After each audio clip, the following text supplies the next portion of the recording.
Welcome to a very special episode of Roses and Thorns. So we normally just end the show on Monday with Roses and Thorns, but it's been such an awesome segment that we are going to give you a full Roses and Thorns only episode.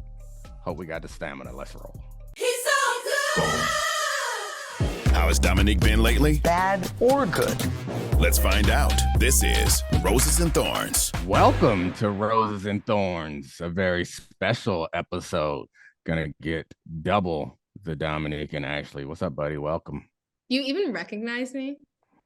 Why wouldn't I? Oh, you're tan from the. I'm so brown. I mean, of course I recognize you. I was with you when you got brown. We're just back from spring break, and I turned 40 over the spring break, and there's it was one his thing. birthday trip. Yes. I forgot to use it. I think I'd never use the hashtag. I'm such a hashtag failure. There was one thing that I'm 40, so like lots of things it hurt and I'm old and whatever, but I've been surprised at how weak my skin has gotten. Like the second half of the trip we spent in Miami, and like I got sunburned, and like on the first day, like it was, and it was cloudy. I think I've been sunburned like once in my life, and like my whole job was outside. Just my melanated skin rejected the sunburn, but now it's just weak, and you get burnt before I do. I know, it's ridiculous. Well, I mean, pretty sad. You still can't come close to my coffee colored complexion. Good luck to you. Keep trying. You get caramel. Deep as you get caramel. That's the most. That's I don't know what comes after. I'm thinking level. It's praline. Is praline after caramel? I don't know. Praline. I'm gonna say it is. Isn't that like a bakery? Those little sticky buns that Duckman gets have pralines on them, and I think those are a little browner than caramel. Anyway, no. Well, yeah, but you said that your little weak skin is getting mahogany.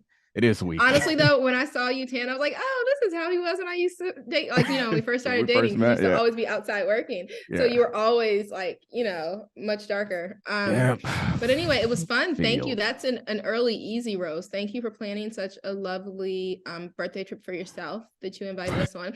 I really felt like it was like such a gift because I love such a gift to me on your birthday. Because I love like 4 seasons. Like I think that's one of my favorite things about living in DC is that we should get all 4 seasons. Lately people joke that DC spring is either like an extension of winter, which I don't think it's just DC. I think it's like probably a global warming thing on much of the East Coast, but our spring is either an extension of winter and then there's like a week of nice weather before like just the humidity comes in and takes over, or that like summer just starts really early with the humidity and stuff. But you gave me winter because DC this year really did not have much. Like there was I think no measurable snow. I know there was no measurable snow, but I feel like there might have been no snow here. The trip was gave fun. Me winter in Aspen. You're welcome. That was great. Summer. We had a great time. After. Yes. And I got a tan. Yes. And we all like me better tanned. How could you not? The best part of the trip was I joked I did some stuff with Levitar while I was in Miami, and we were talking about that was the best part of the trip for you. No. I was telling the story. I was about to be highly concerned. No. That was the worst part of the trip. Dan's great. Yeah, I love him, but I was telling him this story about how we were talking about like women in our life and like how important they are and how great they are and whatever, how they make our lives better. The story that I was telling was from our trip and how it happens all the time. And what happened on our trip was our flight to Denver worked out. We landed Denver. Our flight from Denver to Aspen is canceled because there's a snowstorm. And we didn't know that it was we didn't. We were hoping it got canceled because we thought that it might be wind because they're only small planes from Denver to Aspen. So, and that's honestly, someone told me it was wind. Yeah, and so the thing that I wanted to thank you for, and your rose of many roses, is I love that I don't have to worry about certain things. It's just great. So we landed, and all right, so we got a little bit of vacation and we're going to give up some of this vacation. And then Ashley sprung into action. I took the kids and went and sat down and entertained them for the hour it took Ashley to get everything straight. Next thing I know, it's 30 minutes, maybe 40 minutes in the Denver airport before we're on a Sprinter van to Aspen.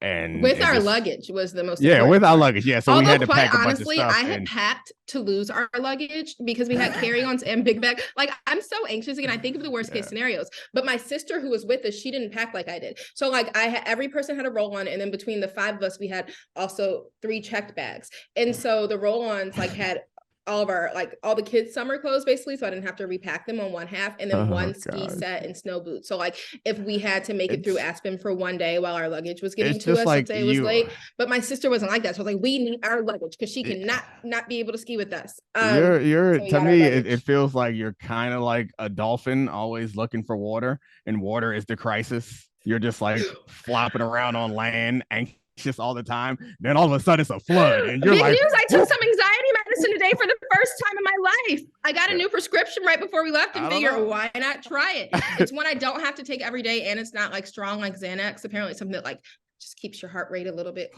lower. I figured it was a low pressure day. I should see how I did with it. Well, I won't be like a dolphin anymore.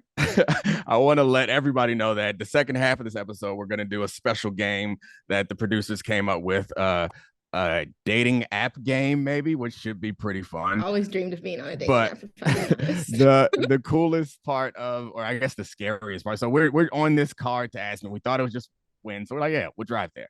Yeah, this is why I actually don't like the story. I basically almost killed our whole family. It's 3 hours from like 3.5 hours, right? 4 hours. 4 hours from Denver to Aspen, and so we are in the car, and it's fine. We have this lovely Russian driver. Do you remember what I had to tell our Russian driver, which I shouldn't have? But I'm trying to connect with Gregory, right? Gregory's our driver. I could tell he was Russian from his accent. Sometimes his audiobook would go off Bluetooth, and I would hear it, and like I don't know Russian, but like I recognized that his book was in Russian. The guttural sounds. Yeah, our son, before the conflict, the war in Russia, our son somehow just became really into like USSR history. And he really likes Russia. So I say to Greg, and Dom's like, that's like telling someone, my son likes Black people, which it totally is. Terrible. But I was like, terrible. It was terrible. So we're riding, and you're like, Gregory, where are you from? Gregory said, Russia. And he said, oh, my son knows Black people. It's like essentially, my son likes Russia. Like it's a ridiculous because Declan like is obsessed. Like he has this little crew of friends. Not as much anymore. Consider it weird if you want. But like for birthday parties, he'd be running late to a birthday party because he would have to like translate the note in the card into Russian for his little like friends that really like it. You might have to edit all this out because it might be stuff around we can't say right now. But he just really was into like, I don't know. He always wanted to wear a new shanka. He wanted like a military coat it was a little weird. Okay. He has faces. But anyway, I was so excited for Declan to meet like a Russian person. That it doesn't make it sound any worse. It doesn't. It sounds so bad. Take out Russian and put in Black. But here's also what I was imagine a white do. person saying that, and then you realize how. I know, so excited for them to meet. Like, but I mean, if somebody was like you, I saw actually on our flight, like Domonique, he really wanted to be for spring break, but it didn't work out for him, and we're not even going to get into that. Was Botswana. I saw a woman coming onto our plane who had her passport out, she boarded it or whatever, visa, whatever, and it said from like Botswana. And I was like, oh my God, I hope she sits next to Domonique and he can learn about Botswana. And she didn't. She kept walking because unfortunately you were sitting between our children, so there was really no way that she could have sat next to you. But anyway, so I just felt like it was a connection that might have mattered. I think there's a better way to say it. There isn't. There is a better way to say it. Like my son is really interested in Russian history. Like he's I did. I think I did start like that. And the world I did start wars, like that. Or no, you did. You said my son likes Russia. He loves Russia. Loves not right now. He doesn't appreciate what's happening now. Well, I mean, first you called it a conflict, and then you said it was in Russia. So like, I feel like you're on the wrong scene. It's a war, and it's in Ukraine. They are. It is bad. It is bad. I'm not trying to get banned. I'm not trying to get in trouble with anybody here. Is that what you're looking for? But yeah, you guys can take all that out. But what I was really trying to do was like, especially as I saw, just talk. They'll figure it out. I love editing while I talk. Especially no, you don't actually. It would be a lot easier for them to edit if you actually did like to. I like editing after I say things. Because like I feel like I've seen a lot of Grey's Anatomy episodes where they're like, you have to like tell someone something about your life, like to get the surgeon to care more about you. Like, so I was like, our lives are in Gregory's That's what hands. they say like, if someone has a gun aimed at you. Yeah, it's like I wanted to connect with Gregory because once I saw that snow coming down as we passed Vail, so we're like an hour away, and suddenly there's a blizzard, and we're in the Sprinter, and I look up. We were watching Swarm, which is not like a peaceful, calming show, by the way. Swarm, yeah. But we were watching Swarm on Domonique's computer, and like it's all these rows, so the kids and my sister in the back. And I looked up and was like, oh shit. and was nervous. So I just started trying to connect with Greg. I was like, also Gregory, like, if but the point is, the reason why you want to connect with someone is so that they like value your humanity, so that they don't shoot you. Gregory didn't want to die either. Listen, what did I say? Well, remember what he said when I finished messing up whatever my point was? Do you remember? He was like shocked by it. He was like, well, that's very pleasant to hear.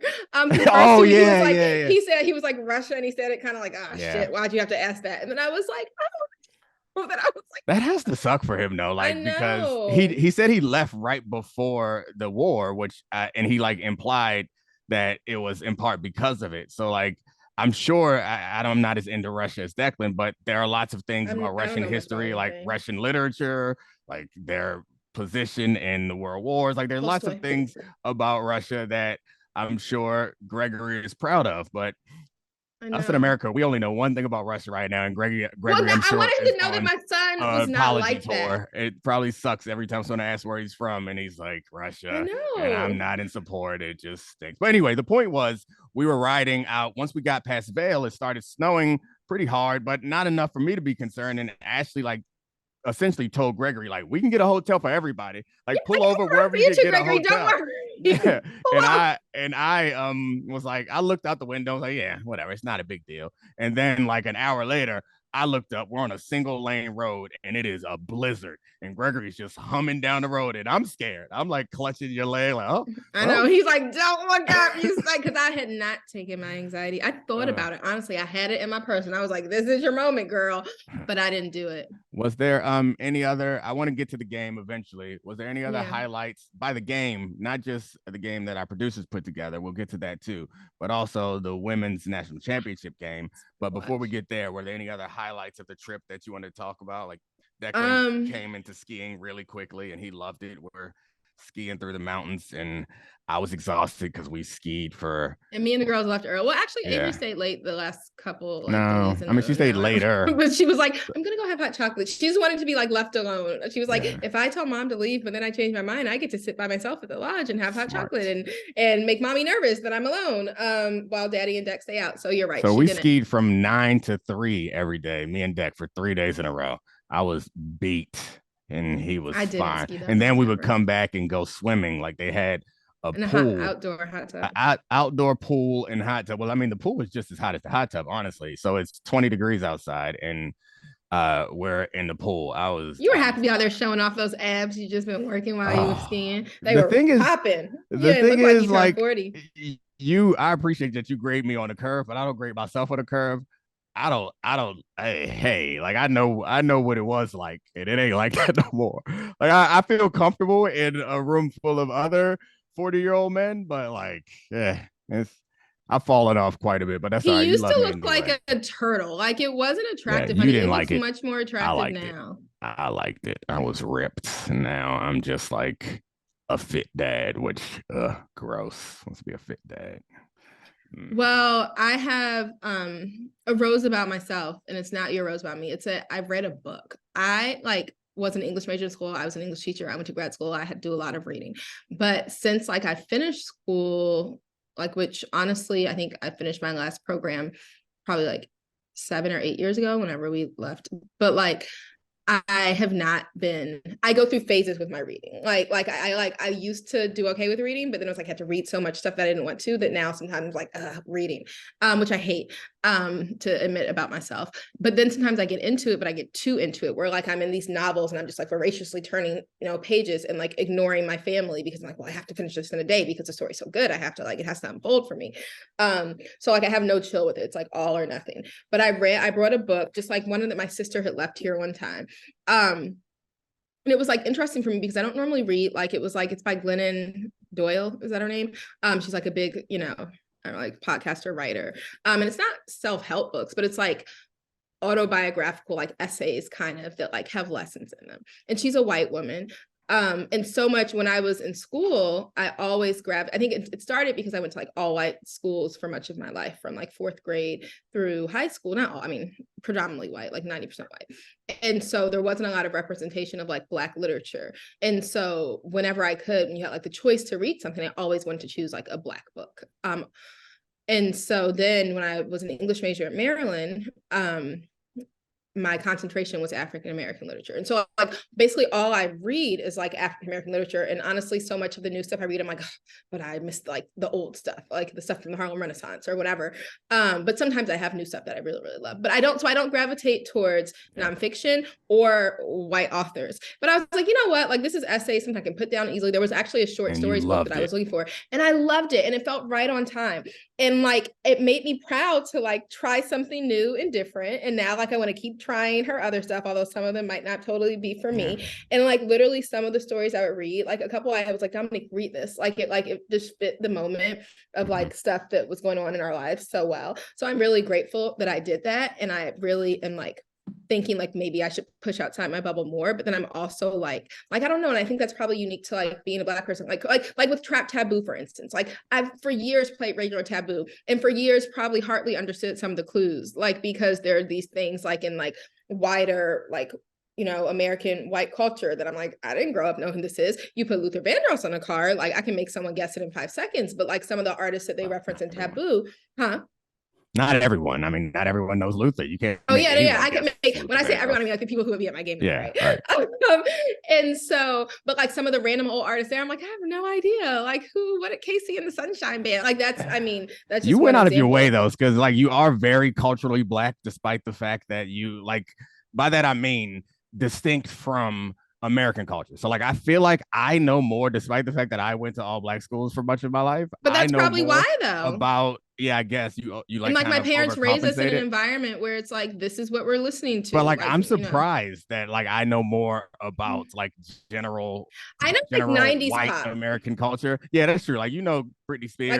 Like I can send you all the Britney Spears, NSYNC, Backstreet Boys, Christina Aguilera, because that's like when I was in school, right? Like with my friends, and it's what we were listening to. But I wasn't listening to the things that their parents at home were listening to. Right. Like I had never heard a Rolling Stones song in my life until like very recently, and that shocked one of my daughter's friends. And that's just because you were on Instagram, because I can't name a Rolling Stones song. It was just because you needed like it was Rainbow or something. You like needed an Instagram. So I remember when you were like, "Hey, I heard it somewhere else. Song. I like it," and I was like, "Actually, you're right. You're right. It was. I searched Rainbow. I think it's Rolling Stones. She's a Rainbow."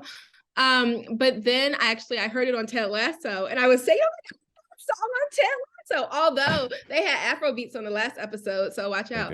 But anyway, it was cool. It pushed me outside my comfort zone. Like I don't think it really inspires me to like always reach outside my comfort zone, but I think it was like a good, at the age of almost 40, because I'm not quite as old as him, a good reminder that like not everything. And I know like we're raising our kids in a really diverse environment. Like I have diverse friends, but I'm always so like careful of like selecting this like Black bubble for myself. Like it's like, well, sometimes you can, and for your kids, outside like of that, and for my kids. I mean, I think all the people around our kids, like doctors and pediatricians, dentists, like you go out of your way. Occasionally, it's not, but and I mean that's one of the reasons why you want to live in DC, or at least that's what you told me. Was like there's a it was so shocking to me. Professional atmosphere where you can have like Black lawyers, which like doesn't exist. Like when we lived in Boston, we lived in New York, and obviously even Baltimore, it wasn't. At least it didn't feel like the part we lived in. Yeah, but so I'll run through the rest of our vacation really quickly. You can stop me if there's anything else that jumps out. Okay, but I have another rose and thorn for you real quick. Okay, give it to me. Well, actually, I'll just run through, and if it fits, you stop it. All right, so I think Avery smashed the book in like a couple of days too. I think she beat you to the end of her book. She's so much like you. She had already started it. Oh, okay. Mine, I started on that plane. And I was proud of her though, because she had her phone. I wasn't. She had her phone with her. She's 12 and she has a phone, and we took off the screen time restrictions while we were on vacation, and she had her phone with her a lot. And then one of the last days in Florida, she just left her phone in the room and took her book. And I was like, oh, no, honey. You weren't there when she went back up because her phone was on 20%. And no, in the morning. She won it later. In the morning. We left the pool.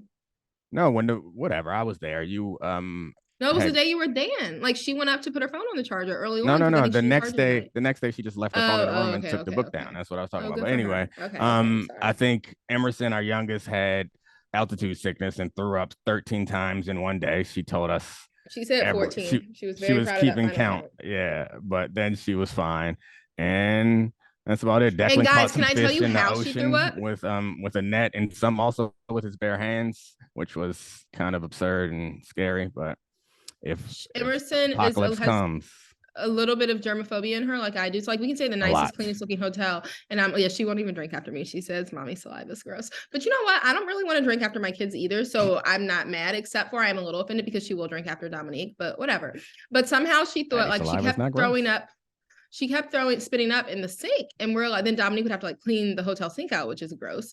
And so luckily I have, because I'm a germaphobe, like Lysol, Clorox wipes. Eventually I got some cleaning stuff from the housekeeping staff, but eventually she started throwing up, like, please get it in the toilet, because my sister was going to stay with her. Neither of us went to go skiing on the last day because it was like 7 degrees outside. So me and my sister basically fought over who got to stay with the sick child. And so my sister won, but she lost. Like we both lost basically. And so I went to the mountain for like an hour.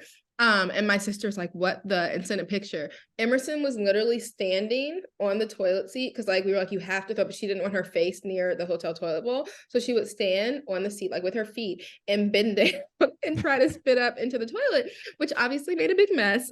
So we had to learn a lot about, a lot of things, like the proper way to spit up, which apparently we don't teach our kids. And then it just never worked out. So eventually I got a bunch of plastic cups, because at this point it was just like water. So it wasn't that much. So I just gave her plastic cups every time that I would dump in the toilet, and I would go like every time once I got back and had to help. But okay, so I have a rose for you. Hold on, I have something else before that. I was surprised, and this is something I've been telling everybody, and this is related to the Black culture thing, is I'd always thought, and earmuffs, white people, I'd always thought that Black people, we understood that when you were in an environment where there weren't very many Black people, that the fewer Black people you see, the more vigorously you should like greet the Black people that you see. I have to say, you Aspen Blacks was letting me down. I saw like 3 Black people in Aspen, and they didn't greet me the way I was expecting. Maybe you were so covered in ski gear, they didn't know. I saw people who were lovely to me. Maybe it was you. Yeah, maybe it is. Maybe, but I didn't feel very safe if the revolution started. I didn't think none of them had my back. I thought we weren't going to win there anyway. I mean, put up a fight. Something. Let me know that you got my. You know what I'm talking about. Like it's just kind of an understood thing, and it was a teachable. But I don't think about it in terms of a revolution. Like this is where you. I mean, that's just a joke. But like the point is, because like I mean, maybe. But the point is, like, it's like we should greet each other with something, because like we know. And so it was a teachable moment. So I got to talk to the kids, like, see, this is what you don't do. When you see Black people in a place where they're the only Black people, you give them a big smile. Say, "What's up, brother?" These are things that must be said. And then move on. feel like that's the second time that's come up in our household in a couple of weeks, because our daughter was doing this like big social studies project where it's like digging into your family's culture. And it's like a long-term project where it's like, getting stories from the past, like doing like a family tree, trying to trace your roots to stuff. And having grown up in white environments, those projects always annoyed the crap out of me, because it, like when I would be given them back in the 90s, it's like, well, where does your family come from? Like, I don't effing know. Like everybody, like, oh, my family's Italian, my family's Irish, my family's this. And I'm like, and this was before 23andMe and all that stuff, right? Which I still have not done, but my sister did on my behalf for Domonique, and Domonique did. And so like, we know now that like my family has roots in Nigeria, his in Angola, but as a child, I didn't know that. And even still to this day, like while I think Nigerian culture is beautiful and Angolan culture, I'm sure is too, I don't relate to it in the way that someone might who knows that my ancestors came over on a boat from Italy in 1600, and my mother's been making Italian dishes because they've been passed on through generations in our family, and has like that type of relationship, right?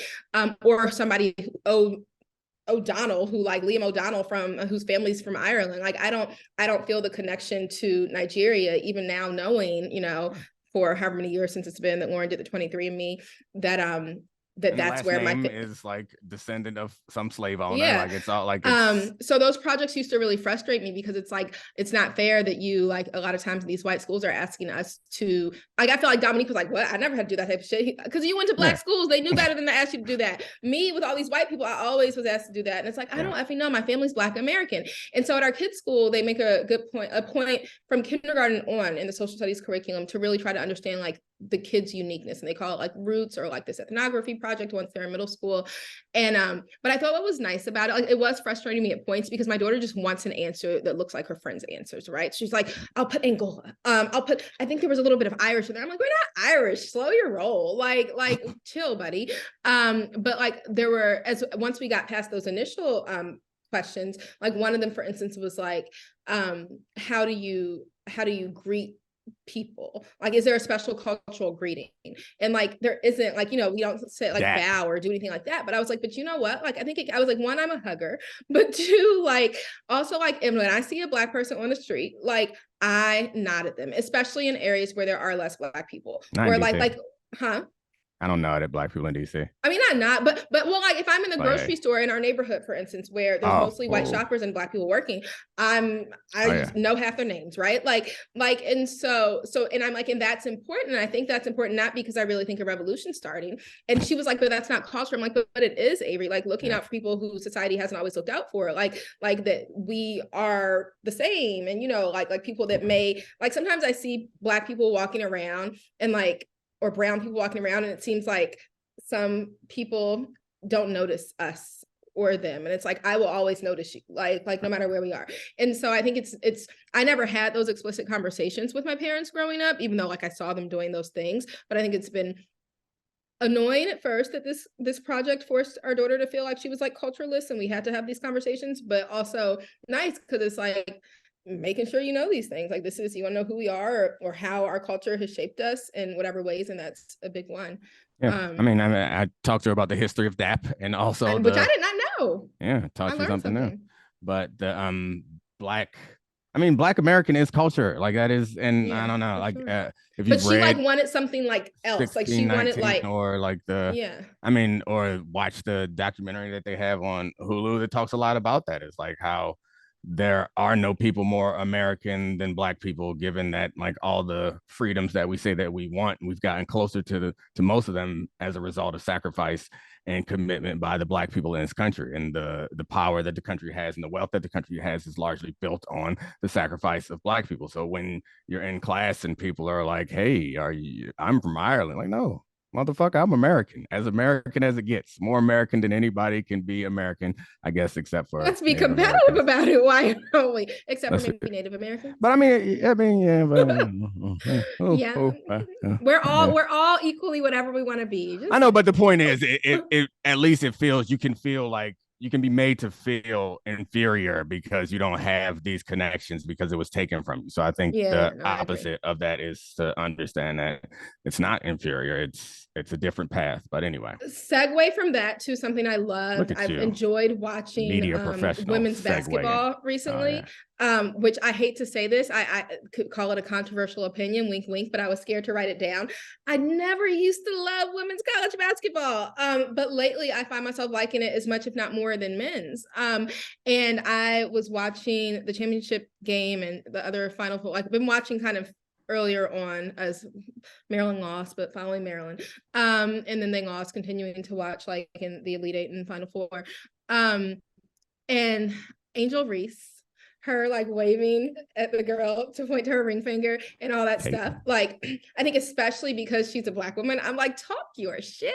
Like, and like inspire me to too. I don't got the same type of shit to talk, but like if I could come up with some, I would be doing it. Like, I love seeing that. I get that some people probably think that it was like rude or whatever. I don't know that. I haven't really been paying attention to the discourse around it. But anyway, I thought that was lovely. And she's from Randallstown, which is where Domonique Foxworth is from. So, and her brother does play for Maryland, so go Terps. She used to play for Maryland, but I know she rolled out on us. That's all right. Better championship like things. Okay, so anything else to say about that before I end with your rose and thorn, which I think segues to our game. Nice. Your rose is that, so he did do like something called like South Beach Sessions with Dan Le Batard. It's like an hour conversation.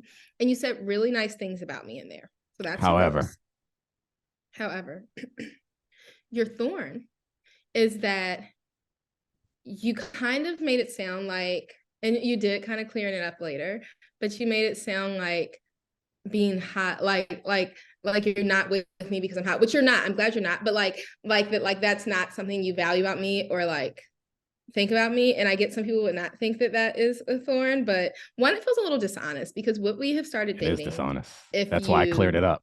Yeah. And two, also, like, you better still think I'm hot always. I remember when we were first dating, I think you misunderstood. The point was the things that I think are attractive are different now that I'm older and more mature. Like, obviously the traditional attractive things, you have all of those things, but it's not like, and I think, never mind, I was going to drag Addie into this and speak for all men, which is a bad idea. I'll fall on this sword by myself. The point is, there are lots of different ways to be attractive that did not exist to me before I fell in love with you. That was like, there was like one thing, or like two things, maybe three, but now there are other things that I didn't have all of them. So yeah, you let me slide on a few that you liked. There are other things that are not always visible that I find more attractive than I thought I ever could.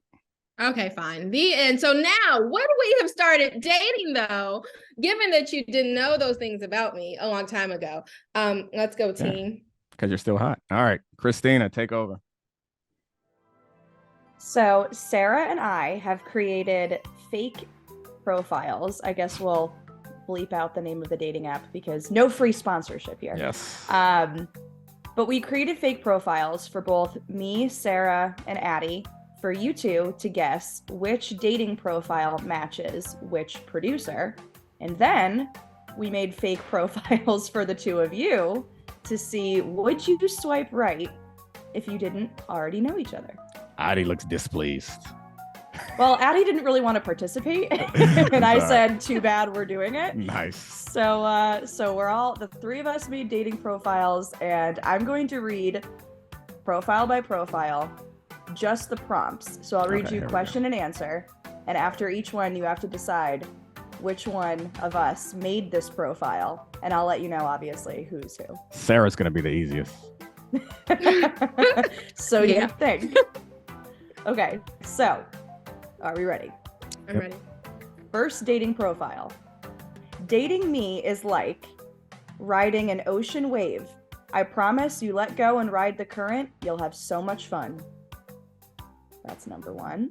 So far I'm thinking Addie with the that leans Addie.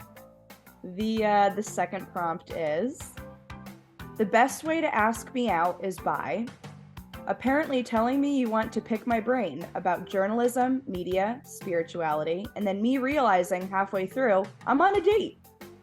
Spirituality is still giving me. Addie, let's do it. Also, Addie, I feel like I've been calling you Addie this whole time because I thought it was Adnan, but it's Adnan and it's Addie. My apologies.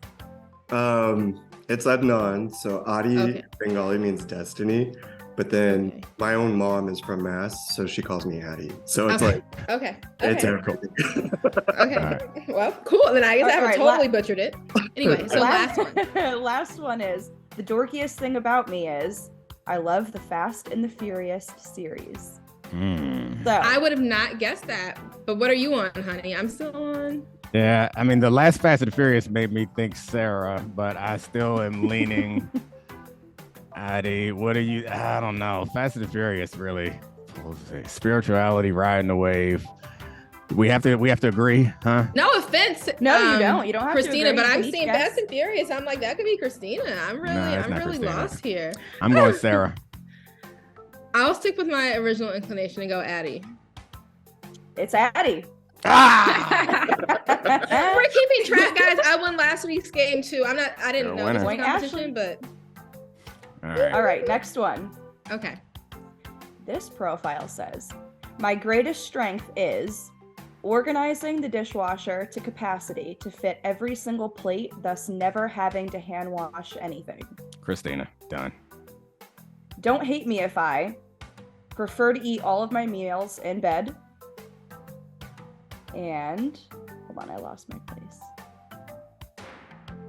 The key to my heart is eating tacos and watching stand-up comedy. Okay, so don't tell us who it is because then we won't. Now do the next one. Yeah, do the next one, but I'm leaning Christina. So now, me too. Now here's the last one. My most irrational fear is being audited. Irrational fear sounds like Sarah, no offense. I have them too. My most spontaneous thing that I've done, stealing the Declaration of Independence.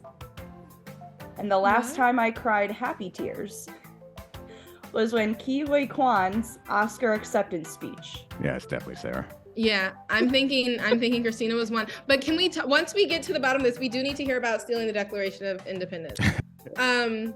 Okay, so we're going Christina for the first one, and then Sarah for the second one.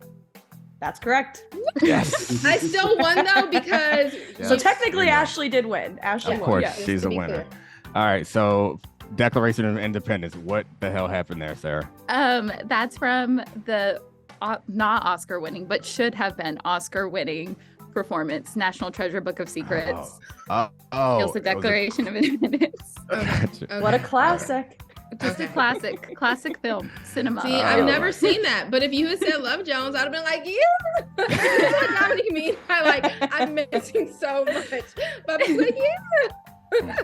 So Ashley and I filled out a couple of prompts also, and Ashley sent hers to Sarah.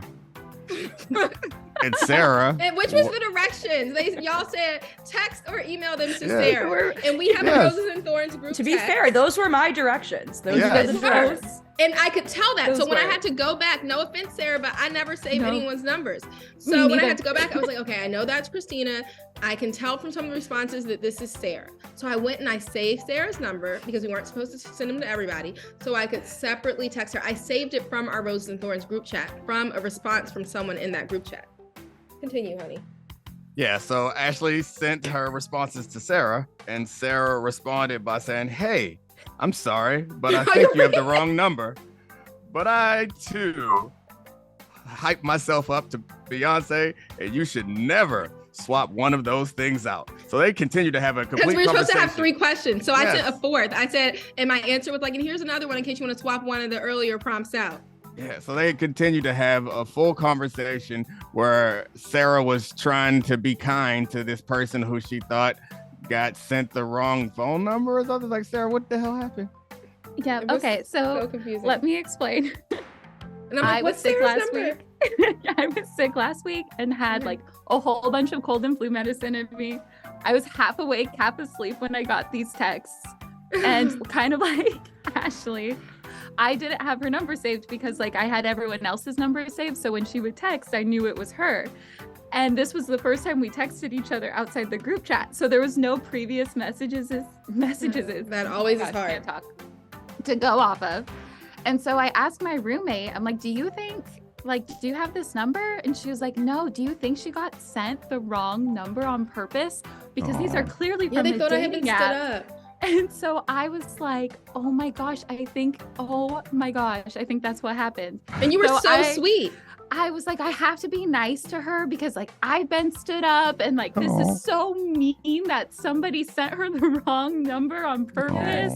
Yes. And then she texted the group chat, Sarah, what's your number? And immediately my heart sank and I was like, but she was so sweet. But then also when the response, I was like, I don't want to think I was stood up. Like, no. So I was like, this is for a conversation I have to have for a work thing. But then I was self-conscious about that because this isn't really my job. But I was like, who's going to believe that? Who's going to believe like these dating prompts are for a work conversation? So I was like, she thinks I got stood up and now I'm lying about it. But this girl is so sweet. But then I was like, but Sarah would be this sweet. I was like, and I was texting Domonique.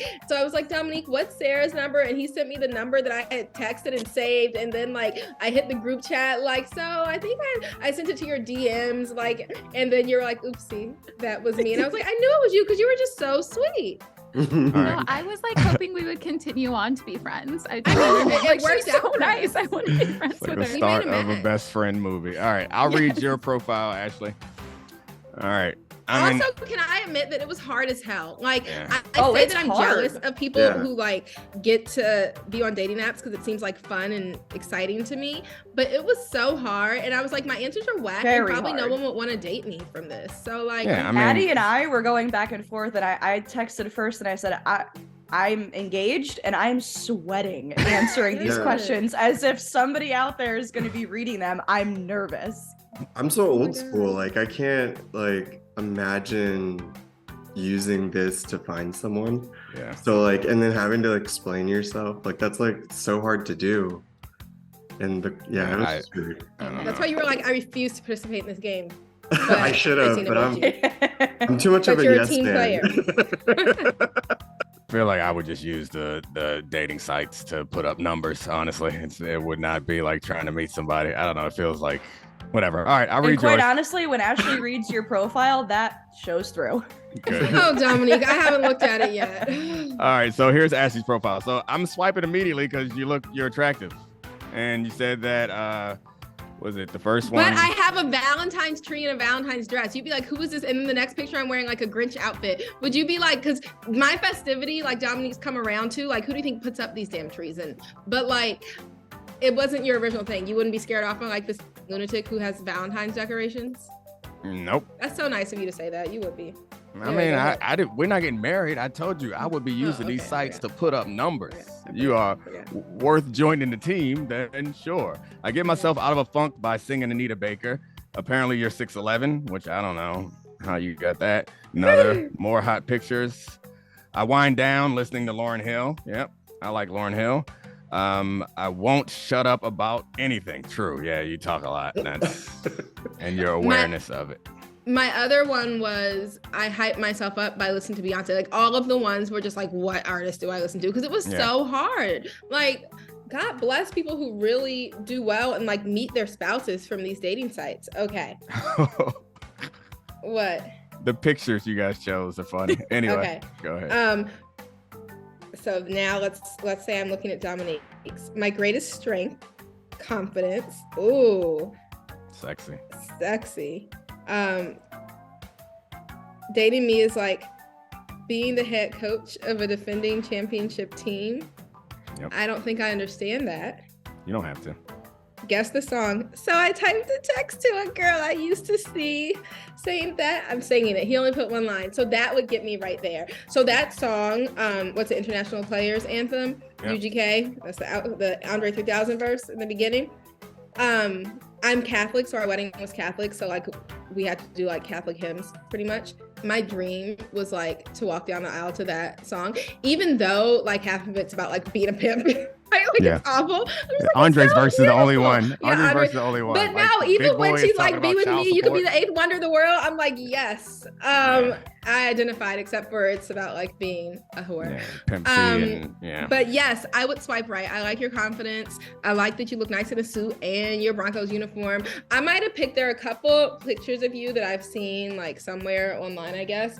In your Ravens and actually one in your Falcons uniform where your butt looked real nice. So I might have maybe like if I were making your page, put that one up. I think the producers chose our pictures. I know. I look so skinny in this Broncos picture, which really? I mean, I guess I am, but I would find a better picture that I look better. That was probably when he was at his biggest, guys. He was at the probably. It's just a bad angle. No, that jersey was baggy. I got some tight jerseys, and then I look real sexy. But oh my God, I don't think I would put. You. Yeah, I guess I would. I was gonna say I don't think I would put a picture of myself in a jersey on a profile, but yeah, that's like, the number one. Is like, look. And he might put one of him like in his Harvard graduation robe too. Nah, absolutely not, because then I would be attracting people that want to marry me. I don't want that. That's foolish. Just get these boppers out here and keep it moving. So what would be the dating app for you? I feel like is Hinge the one that you can make quick matches on? Oh no, that's Tinder. That's the swiping one. Okay, so you'd be on Tinder. Oh yeah, putting in work. I hate when you say your W's with a.